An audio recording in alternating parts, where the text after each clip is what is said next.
This is our canal journey, exploring some of the history of the Bridgewater Canal. Bob, one of our members, tells us a little about the origins of the canal and its impact on Runcorn and the local area. Until the mid-18th century, Runcorn was a backwater, a lonely rural settlement of a few hundred people.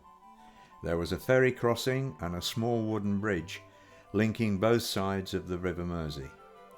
That all changed with the arrival of the Bridgewater Canal. In 1761, James Brindley came, seeking a way to link Manchester to the Mersey via Runcorn. In 1762, an act was passed to allow it, despite strong resistance from Richard Brooke. The canal's construction was completed in 1776.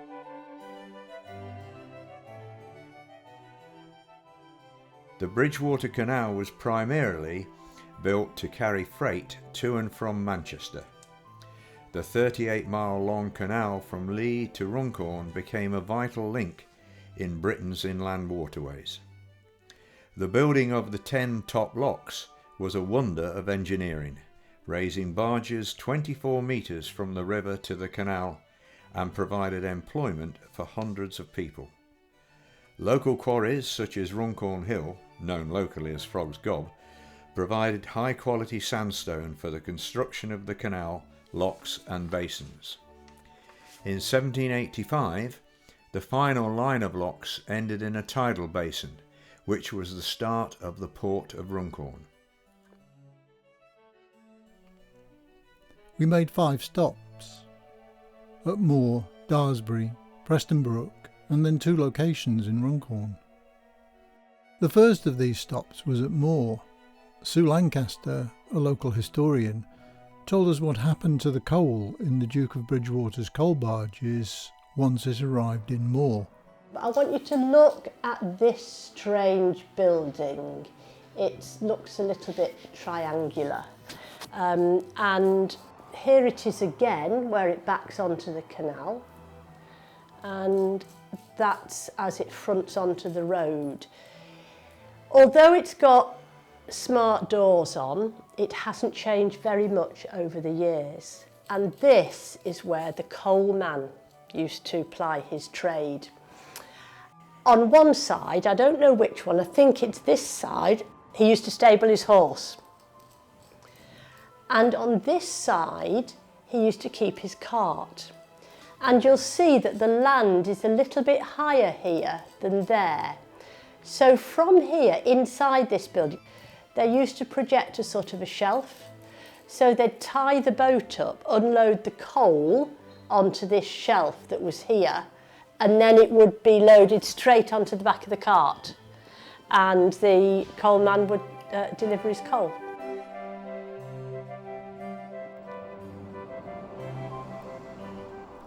Then we crossed over the canal to visit Alan Jones, a transport expert, who continued this story of coal, picking up where Sue left off. The coal that was brought here would, I imagine, be brought for the usual purpose for heating in fires and for gas plants. There was a gas plant in the Elms here, which I remember seeing, and in other different places, and in little different factories. And I suppose it would be taken by horse and cart from the wharf here and up Hob Lane to the Elms, where I don't know what they did with it there. And then we continued along the canal to Daresbury Labs. And once more, Sue Lancaster picks up the story and tells us about how the need for a supply of cooling water influenced their location here, alongside the Bridgewater Canal. The water intake is just there. It's very innocuous. When they were using it, they had, do you call it a boom, round to stop any rubbish or fish getting in. But that is it. And we can see it again.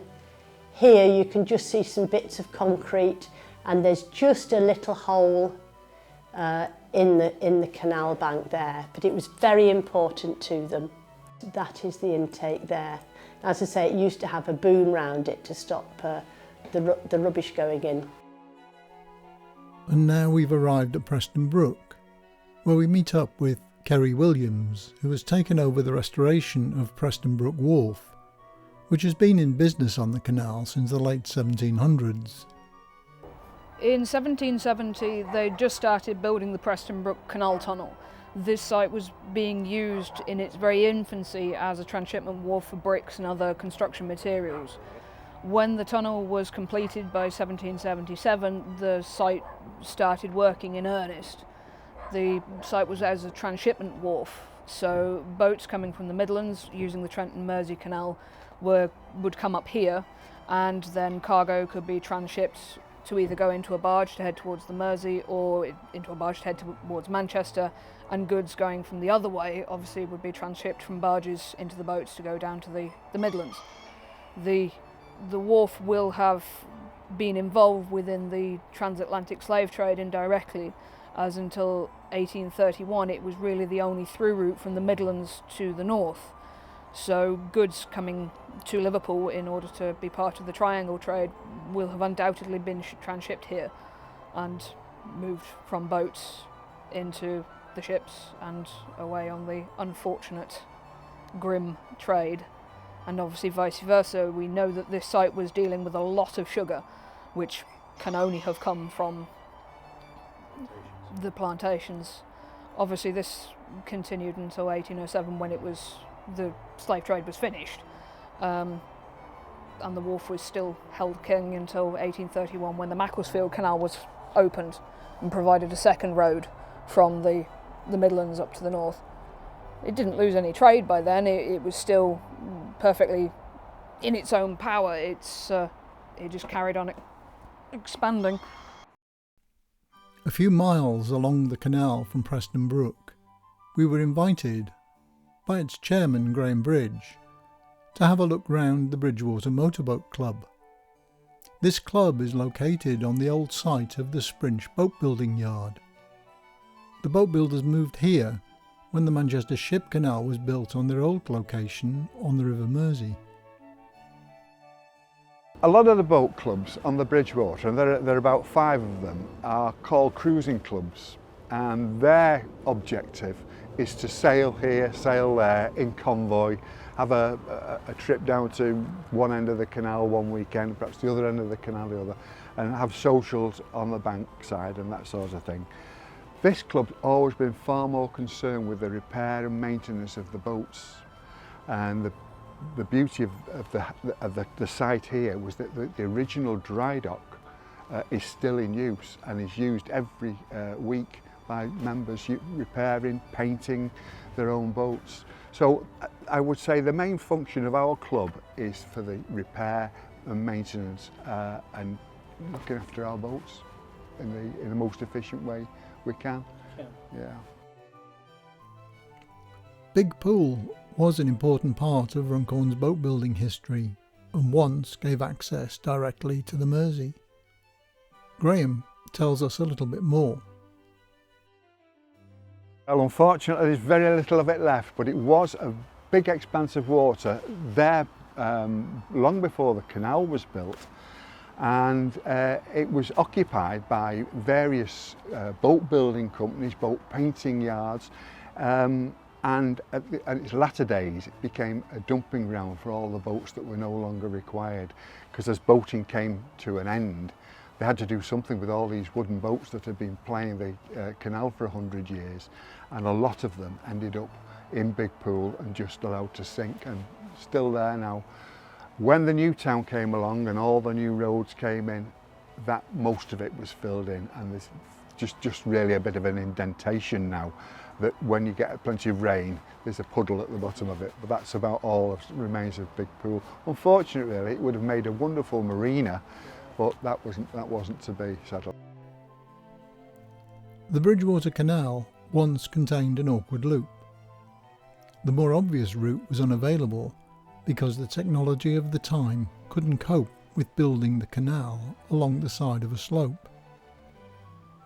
Graham filled us in on some of the details. That's the entrance to what we call Victoria Arm, and historically this section of waterway in front of us wasn't here. The original line of the canal went right in a great big loop right the way round and came out there, and halfway round that loop was the entrance to Big Pool.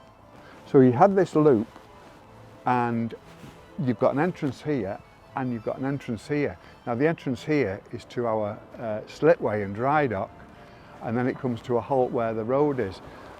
The other one is where the other side of it came out. And then when this was opened, that was no longer needed. The centre of the loop was built on for the access roads for the Jubilee Bridge, leaving just two short arms, the Victoria Arm and the dry dock access, which we've already seen.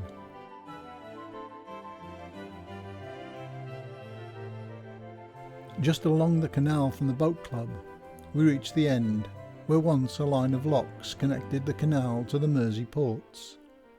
There is a plan to reopen this route and turn the end of the canal into a tourist attraction, with two boat lifts, an inclined plane and a marina. The group Unlock Runcorn is overseeing this transformation and ensuring the canal will continue to be used and to provide local employment for years into the future.